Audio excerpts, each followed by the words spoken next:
if we can really truly understand the neurology part of it, then we can come in with the right supports and the right services.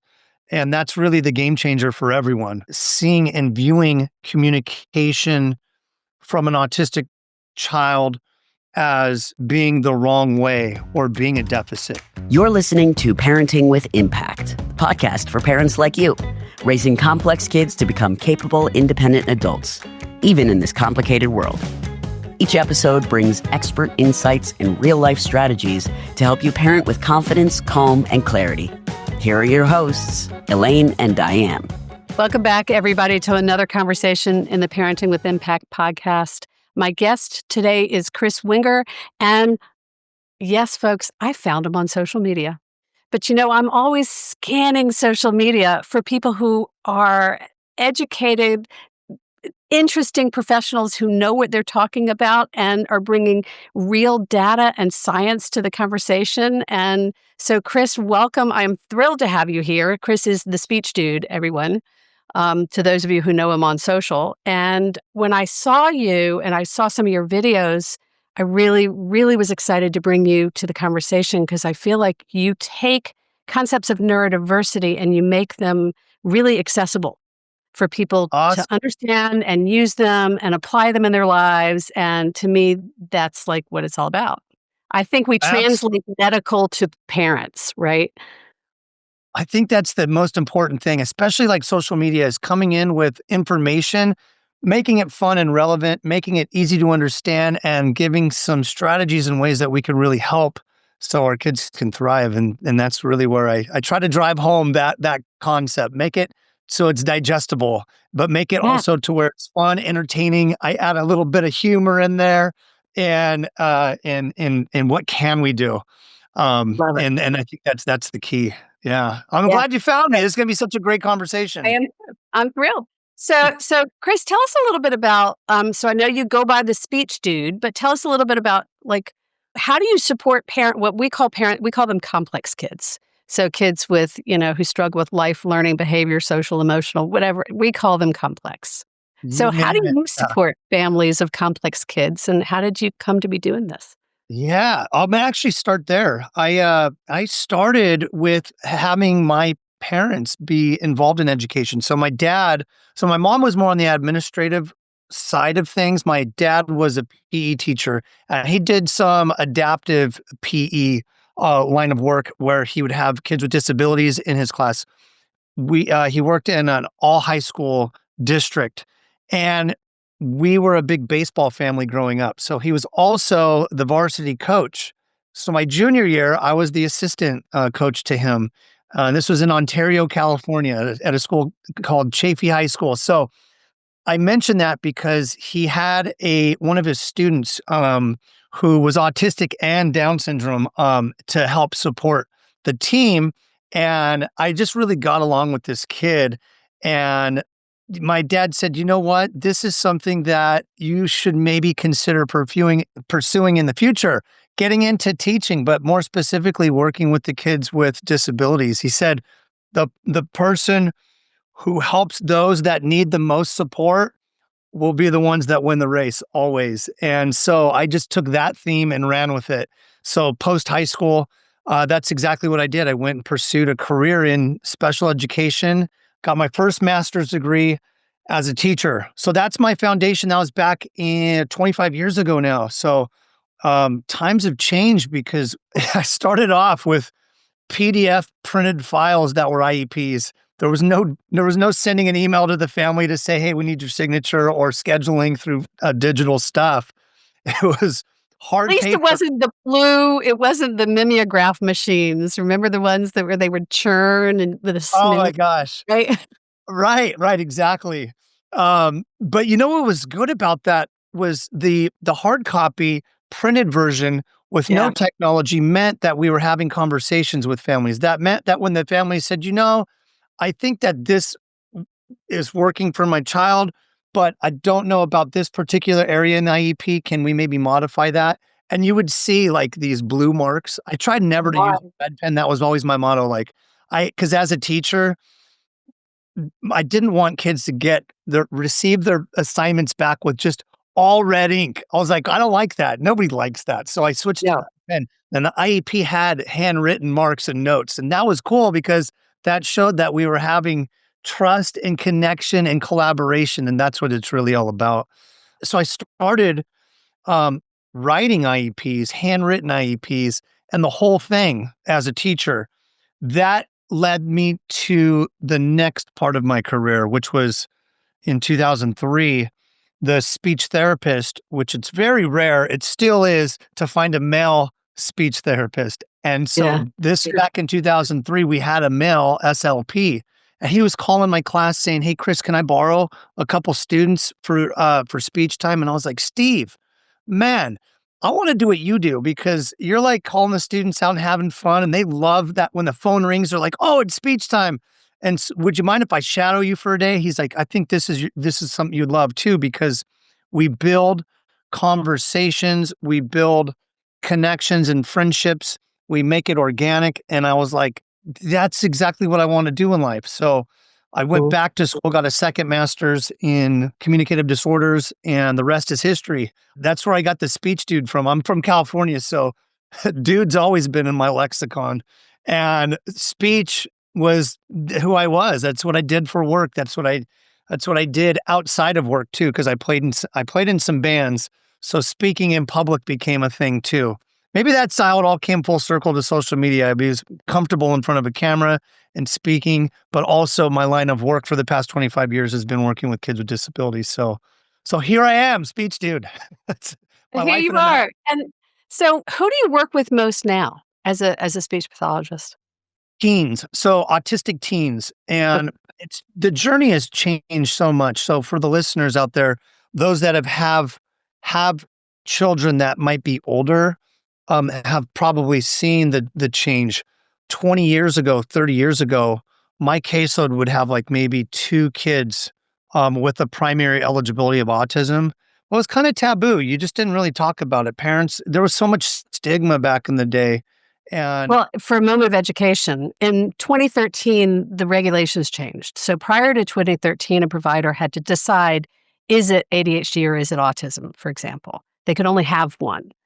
When that changed in 2013, it opened up for a provider to be able to diagnose both. And the cross pollination, if you will, of both is extremely high. And so it used to be that getting an autism diagnosis was like anything you could avoid. Now, an autism diagnosis means you're actually going to get services. And so a lot yes. has shifted, to your point, in 20 years. Yeah, up to 80% actually. So that dynamic with the DSM and the inclusion of being like, oh, so those with ADHD can also have a co-occurring condition and eligibility, like diagnosis. So now you're seeing a lot of ADHDers that are also identifying those characteristics of autism and going, oh, ADHD, I'm getting the autism and ADHD thing. And yeah, absolutely to your point. The other thing too is that the DSM, even more currently, so the DSM-5 update, the revision from 2 years ago, including, I believe, a little bit more sensory stuff, which has never been included in the past. And if you really understand the bottom-up processing and the sensory differences within autism, it changes everything. So it's like, oh, so now if we can notice that an autistic individual experiences their world, the sensory environment so much differently, that's a whole new opening of criteria as well. You know, it's funny too because there's so many things like when you really break it down and you look into the DSM-5, it opens up by saying like deficits in social communication as characterized by perseverating on topics and things like that. But we're now seeing, hey, autistic characteristics and communication is different. They're not necessarily deficits. So when you look at the perseveration thing and you understand regulation, and we come in with understanding that they're not obsessions, they're more like passions and areas of focused interest, we're getting a lot more people to step back from the stigma and understanding characteristics as opposed to what some people would say are red flags. I hate that term. It's like, not red flags. Let's use the terms traits or characteristics. That's much better. And then everybody wins. But that line of thinking, if we can really truly understand the neurology part of it, then we can come in with the right supports and the right services. And that's really the game changer for everyone. Where the schools get it wrong and where they've always got it wrong and they currently get it wrong is seeing and viewing communication from an autistic child as being the wrong way or being a deficit. So what ends up happening is that you end up getting a deficit-based IEP. That's kind of how the 13 pages are written. So what that does is it creates a situation where you're taking the student and you're trying to have them perform to fit in with their peers, essentially masking or essentially creating IEP goals that force them into conversations or social scenarios that they don't want to be in. It literally inadvertently creates more stress and anxiety. And then they withdraw socially even more. And it's like, wait a minute, I thought the IEP goals were to go initiate a conversation about a topic that the other person wants to talk about for 3 to 4 conversation exchanges. It's like all of that creates more stress, you know? So And there's so many things that come up as I'm hearing you say it, because it's a very solution oriented approach as opposed to being in the process of what's going on for this kid. What I hear you saying is, let's understand who this kid is, what their traits are, what the gifts are, and maybe what the challenges are and how they show up without that deficit base in order absolutely, it to like literally changes everything. So I'll give you what is pretty common as an example that I'm going to try to recite off the top of my head. So I'm just going to make up this scenario, but it's pretty common. So I've been in over 3,000 IEPs. Like, I can tell you every single word on these documents, but this is pretty common. I'll get a student from 8th to 9th grade at that transition meeting so we can prepare them for high school. And in the present levels section, it's like, what's the communication development? And it usually will say something like this. It'll say, Johnny, we'll just make up a name here. So Johnny does not make eye contact in conversation. Johnny tends to perseverate on Minecraft and only likes to talk about Steve's lava chicken. And he'll just repeat it all day long until he annoys his peers. He needs to work on theory of mind or perspective taking. He tends to blurt out in class and he moves a lot and doesn't comply with the teacher. Right? So that Yep. kind of language we see, and it might say something like, doesn't initiate conversation with peers, only talks about his area of interest, doesn't engage in back and forth reciprocal conversation with 3 to 4 conversations and whatnot. So the problem with that, So what I just heard with that is all the ways that his performance is what we don't want. It's let's focus on everything he's doing that we don't like. right? Exactly. Like, let's take Johnny and make Johnny not Johnny. Let's create a whole new person here. And then So tell him that Johnny is broken. yeah. And so the thing is that type of language sets up the goals for the IEP.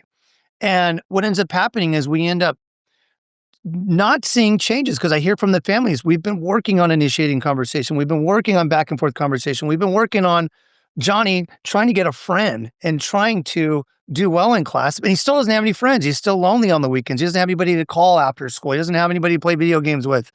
And I hear this, but it's like these goals have been worked on for years and years and years.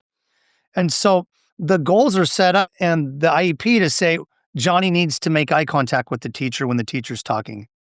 But we know that autistic neurology, that can sometimes put the student in fight or flight if being forced into making eye contact, because an autistic person might process better by not having to stare somebody in the eyes and look into their soul, right? The other thing is because of the hyperconnected brain. When an autistic brain, the neurology, they've done MRI studies on this, when you have a reduction in synapses, right? So it's this system within the brain where you have a gazillion neurons, and when they're not pruned as often, so there's a reduction of 40% in the autistic brain, right? And so what this means is that there's more synapses more things being fired back and forth, right? So the brain becomes hyper connected. So that's why you'll have a student be able to recall facts from specific events from the past really quickly. You'll have more attention to detail, more pattern recognition, and there's great things that come. But that same type of neurology is also what creates hyperlexia, dyslexia, things like that. But with that neurology, the brain needs more time to process. So when a teacher's lecturing or giving out information, the brain's processing so much information, 40% more than the allistic brain, the person who's not autistic. And so that's really important to know. And that's why we have to provide visuals and strategies and accommodations for the IEP. I mention all of that because understanding that type of neurology impacts that conversation, that back and forth ping pong, small chit chat. You'll hear from many, if not most, of my autistic teens, and you'll hear late diagnosed autistic people say, hey, back and forth conversation, I just don't love. And the reason is because the brain's hyper connected. It's all surface level stuff. There's no in-depth meaning to it. Versus when you can dive into, like when you can info dump about, or, share a lot of knowledge about your passion and find connection that way. That brings more of a harmonious life, more calm and peace. And so, gosh, I just shared a lot of information there, but it's really important because it really helps us frame the language in the IEP. So with all that being said, let's circle back around, and how should that language for that particular student be framed? So I'm going to use the same. Hold on 1 second. We're going to take a quick break and come back and do that. Okay? Yeah, yes, absolutely. Do you recognize current ADHD interventions fall short? At DIG Coaching, we have developed a new field of engineering and a new ADHD intervention called cognitive ergonomics from the inside out. To learn more, go to digcoaching.com/impact. Welcome back, everybody. This is Elaine in the Parenting with Impact podcast. My guest is Chris Wenger, and he has just kind of explained the problem with the IEP system. And now he's going to circle back and help us figure out what we can do to do it well. Is that correct? Absolutely. Excellent. So we talked a little bit about the neurology and the deficit-based language that we typically would see for a student. And now I'm going to talk about how we would reframe it. So we're going to use that same scenario.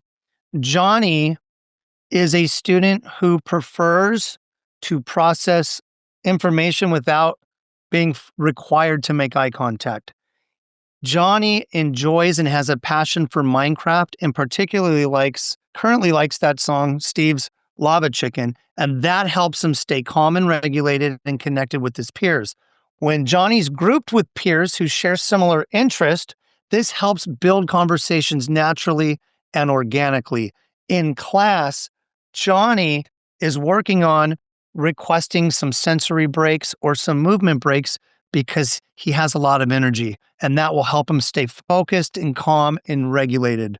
Johnny's IEP goals can be framed such as self-advocacy goals to request in his preferred way of communicating with the teacher or the paraprofessional, on taking breaks, on what works for him with communicating and processing.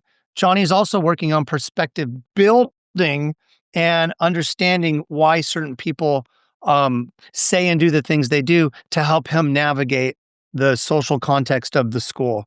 Like that right there, I just changed Johnny's entire IEP and all From of a the negative goals. perspective to a positive perspective. Instead of Right. what do we not want? This is a very coach approach, right? You shifted it from no, not that to this is what we're looking for. This is what it means to look for the incremental progress in Johnny's behaviors. Is that what I'm hearing? And what we're doing is we're not changing Johnny. We're understanding that Johnny has a different wiring. He has different neurology. So what we're doing is we're providing two things: accommodations, which are sensory or movement breaks, access to visuals in class, advance notice of when he'd have to speak instead of voluntarily being called on, getting to be put into groups of like-minded individuals or similar interest individuals. So that we'd have some accommodations like that, more visuals.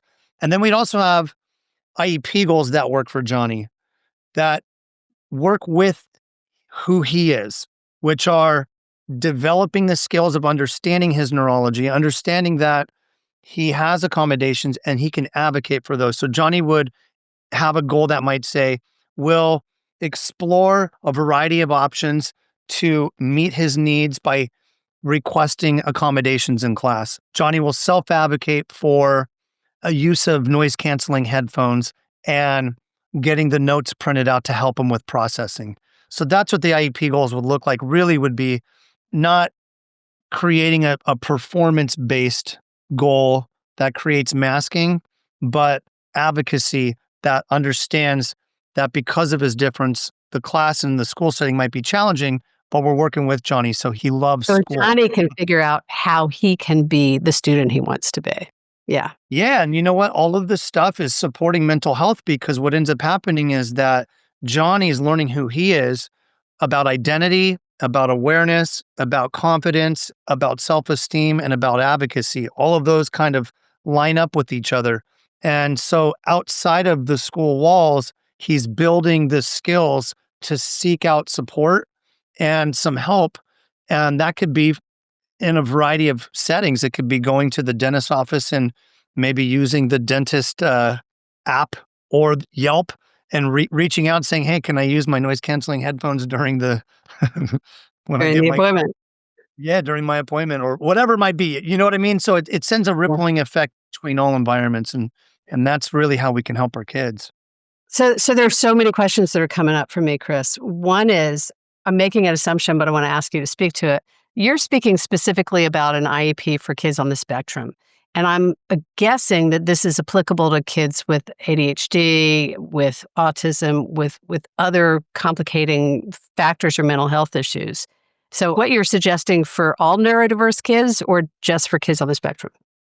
Yeah, for all neurodivergent kids. So let's say that we have a child with more extensive support needs, more complex needs. Let's say a student has a primary eligibility of ID, intellectual disability, and then we have the statement that if they have Down syndrome. Secondary eligibility might be, could be autism.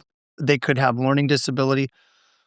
Whatever the extensive supports are, we're still coming at it from what are the things in the environment that are creating the challenge for the student, and how can we get that kid to develop the language so they can get the support that's needed? Can I stop and ask you that question again without an example of Downs or something more severe, but asking actually on a less profound level? Does that make sense? Yeah. So if you have a kid with ADHD, um, the idea would like that would be someone like myself. So the ADHD tends to have a brain that has difficulty with controlling impulses or with executive functioning. So that might be planning, organizing, initiating. And so what we could do with the language there is, rather than try to fix, because what you'll find out, like with ADHD, is you'll have all of these minder binders and these organization systems, and you'll get the kid try to get all of this organization system. And it's like 5 years go by and the parent's like, not working.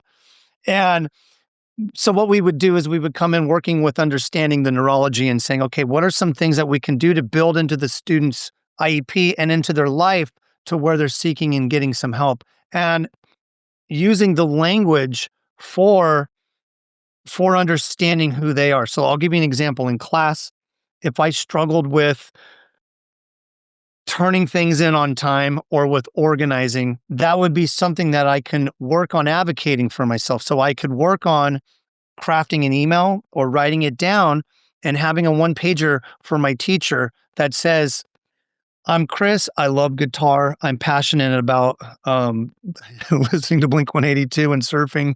I also have some challenges when it comes to staying organized in class, and these are some things that can help me. And I just wanted to let you know up front. So now I'm getting that codependent support from those in my environment. That's how my whole relationship is built on, because I have I have 5 boys at home, and so my wife knows how my brain works. And so it's constantly her validating me, but also reminding me like, "Hey, Chris, so I know this area can be challenging when you're cooking and tending to forget to turn off the burner. So I'm just gonna remind you now to turn on the clock on the on the microwave so that way you're reminded to turn it off because this is a Yeah. serious thing."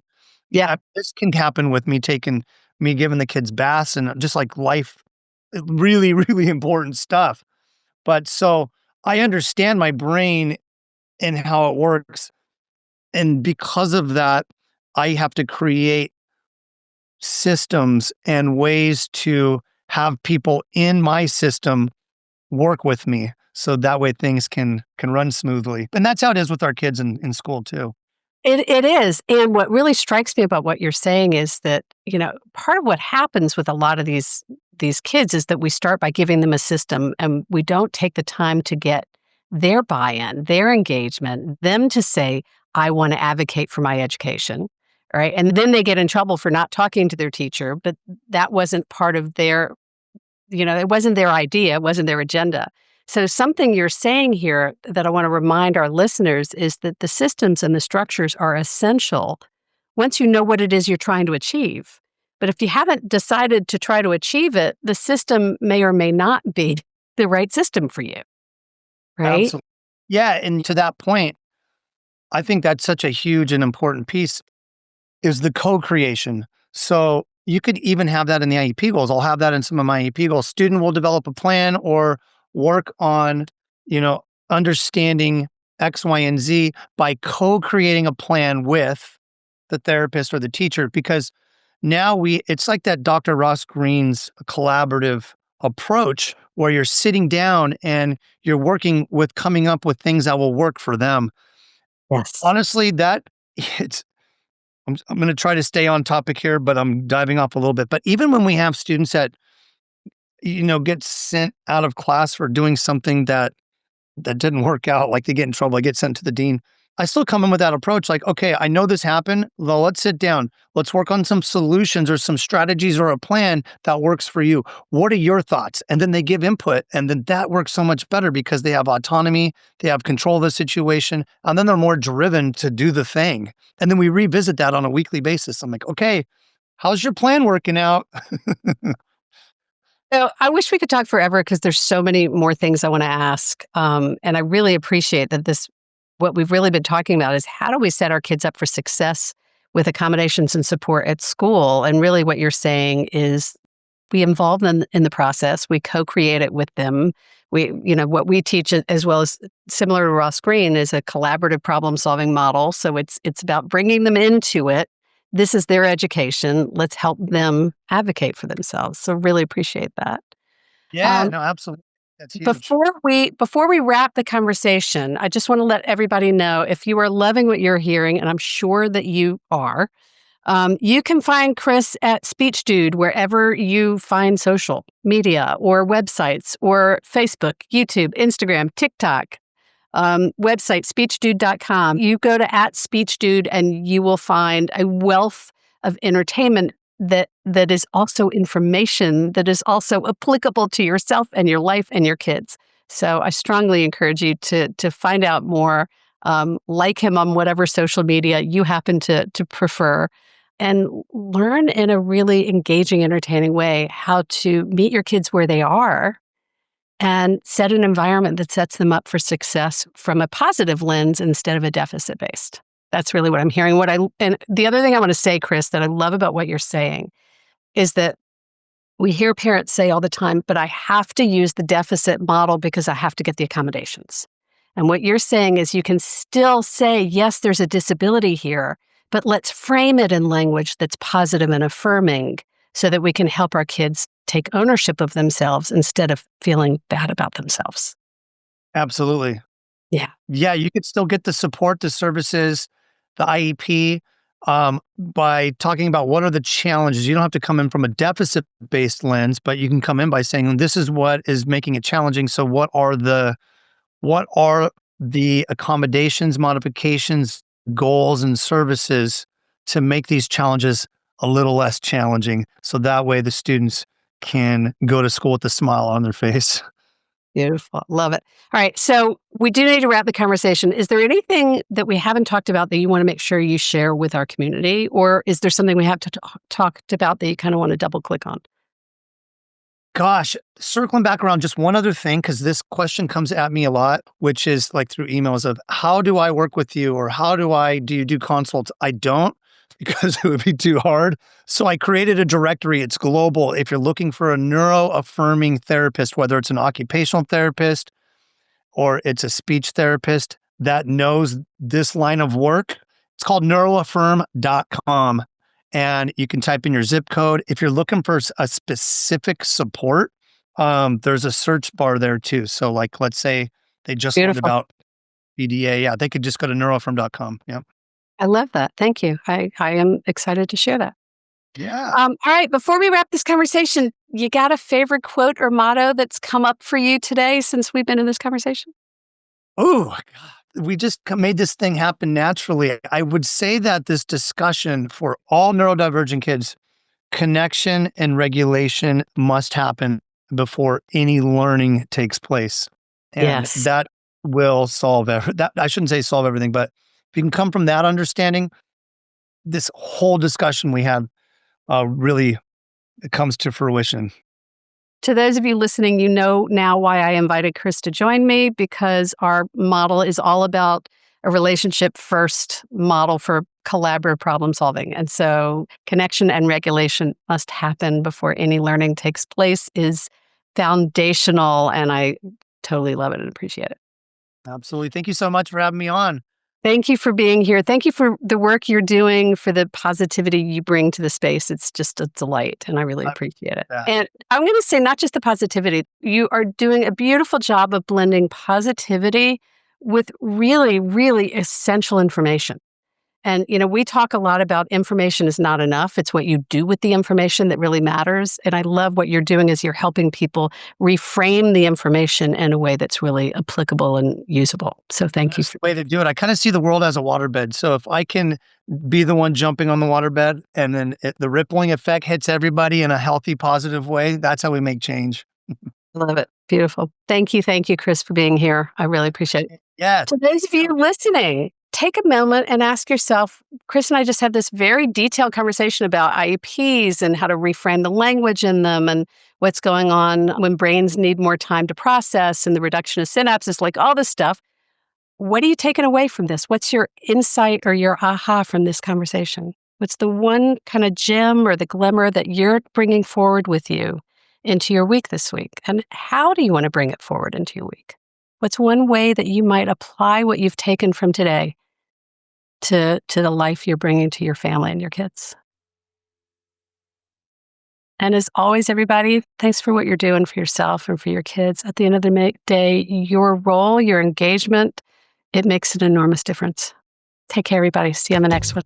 You've been listening to the Parenting with Impact podcast with Elaine and Diane. For more information on the Impact Parents community or to join Sanity School for Parents, please visit impactparents.com. If you like what you've heard, please share this podcast with friends who need similar guidance and subscribe wherever you listen to podcasts.